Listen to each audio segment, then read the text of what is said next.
Ledakan terjadi di SMAN 72 Jakarta, Kelapa Gading, Jakarta Utara pada Jumat, 7 November 2025.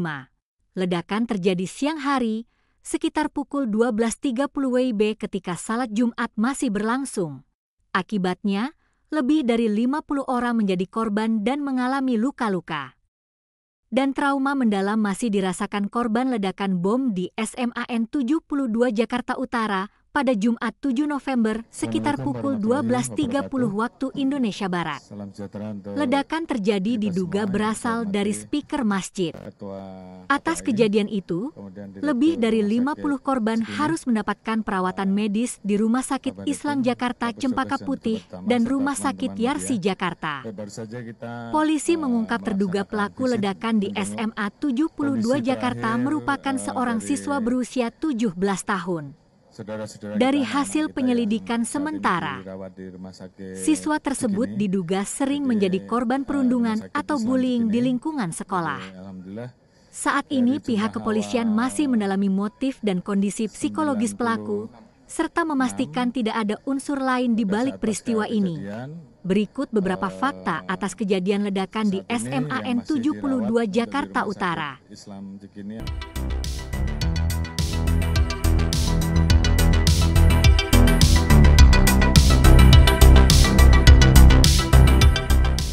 Ada 2 orang yang saat ini sedang dilaksanakan operasi. Sementara untuk terduga pelaku saat ini sudah kita dapatkan. Anggota sedang melakukan pendalaman terkait dengan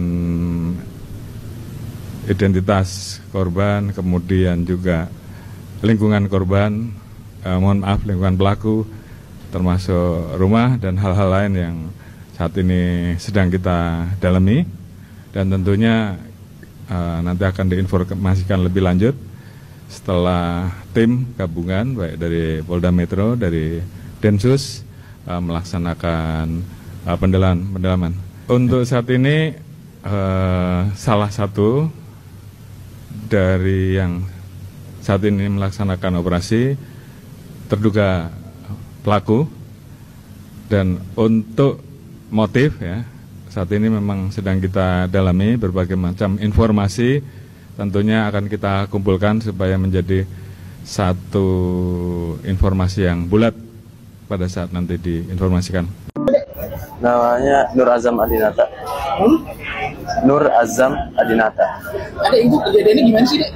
Bisa jadi setahu saya itu lagi belum sholat Jumat, lagi khotbah, itu baru doa. Nah, baru selesai doa itu tiba-tiba ada suara ledakan. Terus di situ di dalam masjid udah full sama asap, udah tebal banget asapnya. Terus kita langsung lari keluar. Ini berarti belum dimulai sholat Jumat? Belum, itu baru selesai doa. Baru selesai doa? Iya. Nah itu ledakannya dari mana, Dek? Itu kurang tahu. Kurang tahu. Terus berapa orang yang dibawa ke sini ya? Banyak sih. Kurang tahu tepatnya berapa, tapi banyak. Tapi memang yang paling parah kalau ada sendiri ada di paling depan atau di paling belakang? Saya masuknya paling belakang, tapi nggak terlalu belakang, tengah ke belakang. Tapi itu ledakannya berada di depan ini, berarti di depan yang ceramah. Kemungkinan enggak sih, kayaknya di sisi kanan saya. Di sisi kanan, berarti ledakannya di dalam masjid ya berarti? Mungkin dalam masjid. Ya, terima kasih. Ini kesaksian Aurel, saksi kunci ledakan di SMAN 72. Itu kita di lapangan. Nah, pas di lapangan itu ledakan kedua. Nah, itu teman-teman aku yang dari sholat Jumat ke Putrian lantai 3 semua pada turun ke bawah. Pada tolong gitu. Ada yang udah berdarah-darah, ada yang tangannya udah kebakar gitu. Terus ledakan, kayaknya kalau nggak salah 3 kali ya ledakannya, seingat aku. Habis itu kita langsung suruh keluar kayak gitu, Om. Ledakan pertama itu jam berapa sih? Pas kan lagi sholat Jumat ya? Iya. Apa itu lagi udah sholat Jumatnya atau lagi dengerin? Kalau katanya tuh lagi dengerin khotbah ya. Nah, kalau dengerin khotbah terus tiba-tiba bunyi duar gitu. Nah, habis itu ketua kelas aku kepalanya ada yang nancep gitu. di sini. Kenapa kaca? Kayak kaca apa kaleng gitu, nggak tahu, aku nggak ngerti. Nah, setelah kejadian itu Aurel dan teman-teman gimana? Diberhentikan dari belajar pengajian? Kita langsung pada lari, disuruh bubar-bubar lari-lari. Abis itu pada nangis-nangis juga yang cewek-cewek karena panik. Yang cowok-cowok juga pada digotong-gotong gitu. Ada yang digotong ke UKS. Pas ledakan mau ketiga langsung disuruh keluar semua ke BK situ. Masjid itu lokasinya dekat sama ruangan apa ya? Lokasi masjid itu, ini masjid aku nih contoh, ini masjid aku. Nah samping ini tuh kantin, jadi ada beberapa, enggak sih beberapa, kayak ada satu bapak kantin, dia baik banget. Dia kena pas lagi sholat Jumat di sini bocor. Itu dia posisinya di kantin. Lagi sholat Jumat. Berarti lokasinya dekat dengan kantin. Kantinnya rame nggak jam segitu? Karena lagi sholat Jumat jadi nggak terlalu rame. Sekalian, salah satu hikmah yang bisa kita ambil, Islam bukanlah agama yang teroris, namun sebaliknya Islam adalah agama yang cinta perdamaian. Allah berfirman di surah Al-Hujurat ayat 10 yang artinya, sesungguhnya orang-orang mukmin itu bersaudara, karena itu damaikanlah antara kedua saudaramu yang berselisih dan bertakwalah kepada Allah agar kamu mendapat rahmat. Teman-teman, cukup sekian informasi dari kami. Terima kasih. Wassalamualaikum warahmatullahi wabarakatuh. Iya. Saya cuma sayangkan kenapa terjadinya di sekolah. Instansi banyak, bro. Kalau bisa di kantor bank aja, bro. Di situ ada uangnya. Sejauh ini sudah ada dari pihak sekolah yang udah ngasih informasi. Sudah. Kebetulan saya dapat dari guru kelasnya, Ibu izin. Tadinya kami pikir hanya masalah listrik, ternyata kami ketahui bahwa ada 4 bom ditaruh di sekolah ini. 4 bom? 4 bom. Dari konfirmasi dari siapa? Kami tidak tahu pasti, hanya karena itu informasi dari guru. Kenapa saya datang? Saya datang untuk menyelamatkan anak saya. Anak ibu sekarang yang gimana? Anak saya ada di situ menangis terus tuh. Sudah keluar? Udah. Tapi secara handphone, secara buku-buku dan motor ada di dalam. Laki apa perempuan? Perempuan. Kondisinya seperti apa sekarang, Bu, anaknya? Anak saya trauma lah. Tidak pernah mengalami hal-hal yang luar biasa seperti ini. Terus dia merasa kayak sesuatu yang baru untuk dia. Secara psikologis terganggu. Assalamualaikum warahmatullahi wabarakatuh. Salam sejahtera untuk kita semua yang saya hormati Ketua KPAI, kemudian Direktur Rumah Sakit Cikini, Pak Kabar Reskrim, Kapusdokes dan pejabat utama, serta teman-teman media. Baru saja kita melaksanakan visit menjenguk kondisi terakhir dari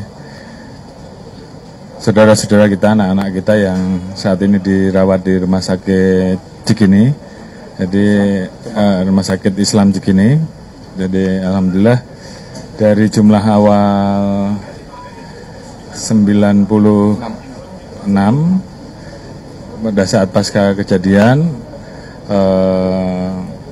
saat ini yang masih dirawat untuk di Rumah Sakit Islam Cikini ada kurang lebih 14, kemudian di Yarsi ada 14 dan satu lagi di Pertamina ada 1, sehingga total yang masih dirawat ada kurang lebih 29 dari 96 dan sisanya kemarin sudah bisa pulang dan mungkin juga dilaksanakan rawat jalan. Secara umum kondisi korban sudah 12 orang yang saat ini dirawat di rawat inap, sementara 2 masih dirawat di ICU karena memang perlu ada penanganan khusus. Jadi kita juga membangun pusat trauma healing yang nanti juga kita persiapkan untuk memberikan pelayanan, nanti bekerja sama tentunya dengan KPAI, dengan dokter-dokter dan psikolog yang diperlukan, sehingga kemudian bisa memberikan bantuan terkait dengan apabila ada keluhan-keluhan yang memang bisa kita berikan pelayanan di trauma healing. Kemudian juga nanti di sekolah pun kita juga akan mempersiapkan. Itu yang pertama. Dan yang kedua, tim saat ini juga tentunya terus melakukan pendalaman terkait dengan pasca terjadinya ledakan kemarin di SMA 72. Ditemukan beberapa bukti pendukung yang tentunya ini sedang kita kumpulkan. Ada tulisan, kemudian ada barang bukti serbuk yang diperkirakan bisa menimbulkan potensi terjadinya ledakan. Catatan-catatan lain kita kumpulkan, termasuk juga kita melakukan pemeriksaan terhadap media sosial, lingkungan keluarga untuk mengumpulkan semuanya. Nanti secara khusus setelah lengkap tentunya akan dirilis secara resmi. Namun demikian, tentunya sekali lagi kita semuanya menyampaikan keprihatinan yang mendalam, dan tentunya kita senang tadi bahwa pada saat kita berbicara dengan anak-anak kita dan adik-adik, mereka masih semangat untuk tetap sekolah, dan tentunya itu yang kita harapkan. Dan tentunya terhadap trauma-trauma yang ada, tugas kita semua, utamanya dari tim yang ada untuk terus mendorong agar mereka bisa kembali normal. Mungkin itu yang bisa saya sampaikan. Terima kasih. Wassalamualaikum warahmatullahi wabarakatuh. Pas ledakan pertama, saya kira kan itu cuma kayak entah gas atau ban meletup gitu kan.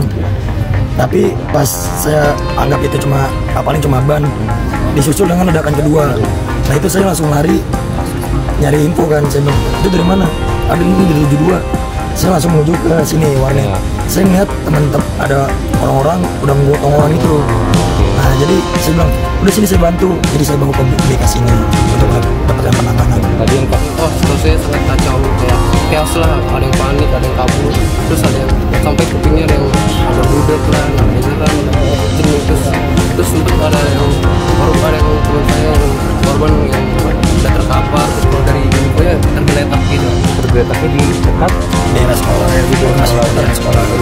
Kata KPAI soal ada dugaan bullying yang diterima terduga pelaku ledakan SMA Negeri 72 Jakarta. Yang pertama, KPAI karena kita kan belum terjun langsung ya pengawasan di sekolahan, jadi kami memang secara belum tahu kepastian apakah betul nih praktek itu dialami oleh si anak terduga pelaku itu, gitu ya.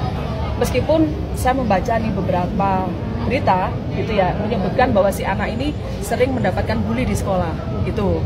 Tapi tadi juga saya mendengarkan ketika pihak kepolisian melakukan rilis gitu ya, Pak Polisi kan menyangkal dugaan itu, artinya kan berarti ini belum ada kepastian. Tetapi terlepas dari apakah ada kepastian atau tidak, sangat mungkin bahwa anak korban bully itu kemudian juga kemudian melakukan ini. Artinya anak korban bully itu kan mengalami dampak psikologis ya.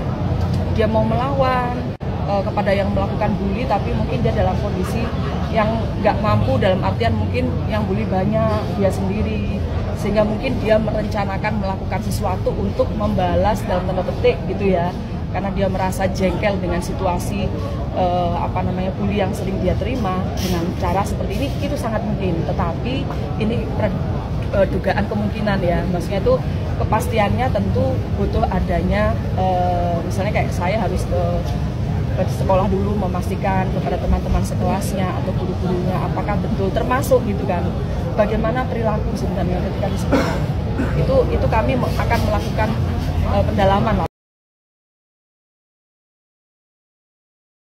Kejadian tuh pas jam-jam pengen sholat Jumat. Jadi anak-anak tuh udah pada di masjid semua kan. Nah saya tuh posisinya masih di luar lah. Nah pas saya lagi duduk nih, pas mendekati pas udah pada khutbah, pas doa itu langsung kayak luar. Meledak. Berapa kali tuh? Pertama itu sekali.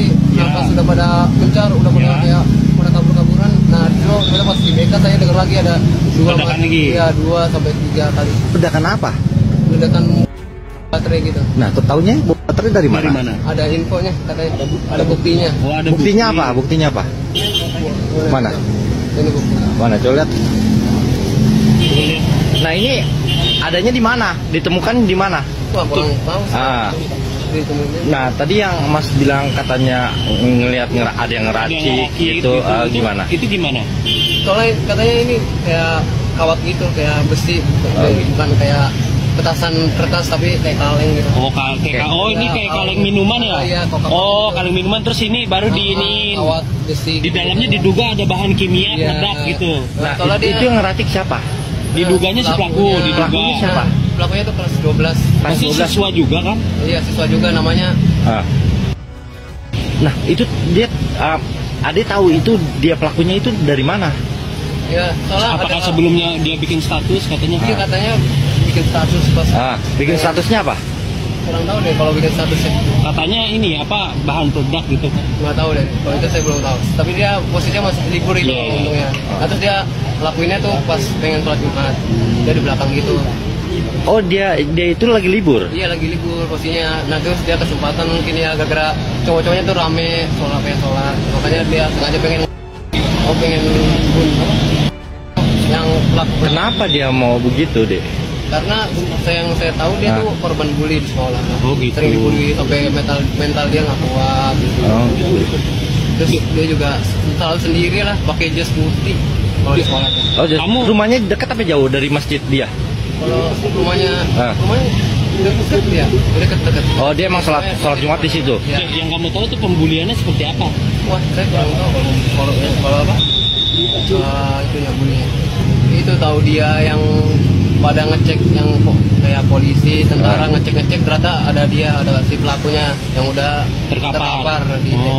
Yang di foto berdasarkan foto tadi. Fotonya tadi. Yang di foto yang ada